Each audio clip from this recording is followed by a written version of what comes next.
కన్నీరైనా ఆశలతోని నేనే బతుకుతున్నా, నువ్వు సల్లంగా ఇంటికి రావాలి అని దేవుణ్ణి మొక్కుతున్నా.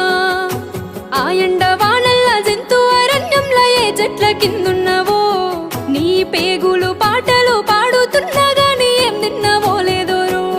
నిన్ను కన్న వాళ్ళ కన్నులు నీ కోసం ఎదురు చూపులు, నువ్వు కన్న వాళ్ళ ఆశలు నీ మీద పెంచుకున్నారు.